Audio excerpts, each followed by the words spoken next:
अब श्री कृष्ण जी का इतिहास देख लो। श्री विष्णु जी अवतार श्री कृष्ण जी, श्री रामचंद्र जी के जीवन वाला भोग भोग के वो प्राणी श्री कृष्ण रूप में फिर जन्म हुआ।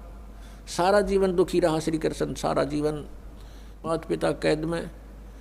कभी मामा शत्रु हो गया, कभी पूतना मारने जा रही है, कभी केसी, कभी चाणोर शत्रु हो गया, कभी जरासिंह लड़ने को आ रहा है, कभी शिशुपाल से युद्ध हो रहा है, कवासुनी हो रही है, और कभी फिर कल्यवन आ रहा है।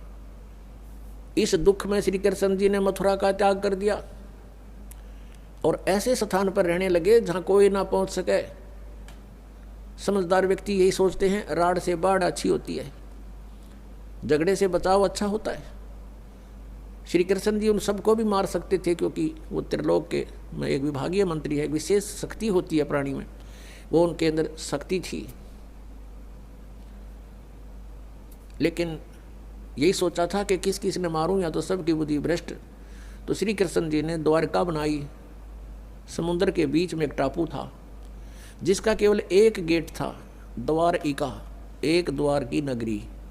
और ये सोच करके वहाँ यदि इतनी दूर, पहले तो कोई आवेगा नहीं, ऐसे स्थान पर जा रहे हम, और वहाँ कोई आवेगा युद्ध करने, तो हम एक ही तरफ से उसका सामना कर सकते हैं, इसलिए एक गेट था उसका, और बाकी 3 समुद्र था 3 तरफ।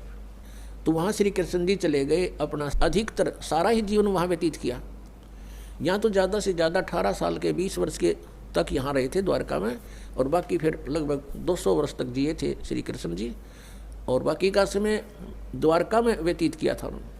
तो अब ये जो लोग अनजान संत ऋषि, ये गुरु नकली हमें भ्रमित करते हैं कि द्वारका का उस गोवर्धन का की परिक्रमा करनी चाहिए, और वृंदावन अवश्य जाना चाहिए, मथुरा में अवश्य जाना चाहिए, वहाँ हमारे भगवान ने लीला की है, उनके चरण कमल टिके हैं, वहाँ घूमा करते थे, स्नान किया करते थे।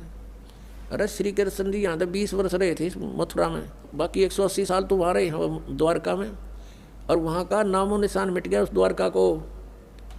इसलिए वहाँ ख़त्म की द्वारका, समुद्र में डूब गई श्री कृष्ण जी की मृत्यु के बाद, और यादों का विनाश हो गया था, आपस में लड़के मर गए थे, और जो बाकी शेष औरतें बची थी उनको अर्जुन ले आया था, सब खाली हो गई थी द्वारका। उसके बाद वो समुद्र ने डबो दी थी, अंदर चली गई। कारण यही था कि भगवान ने सोचा कि यहाँ आएंगे फिर ये धक्के खान द्वारका में इतनी दूर, इसलिए उसका नामो निशान मिटवा दिया था। अगर आज द्वारका होती तो ये नकली कहते द्वारका में भगवान रहे थे, वहाँ जाया करो, वहाँ बहुत पुण्य होता है। उस द्वारका में तो सत्यानाश होया था, सारे यादव कटका मर गए थे वहाँ पर। आज भी जाते हैं वहाँ बहुत से श्रद्धालु। तो कहने का भाव यह है कि जब तक आत्मज्ञान बिना नर भटके, इस तत्व ज्ञान बिना नर भटके, कदे मथुरा कदे काशी। फिर श्री कृष्ण जी का फिर कैसे अंत हुआ?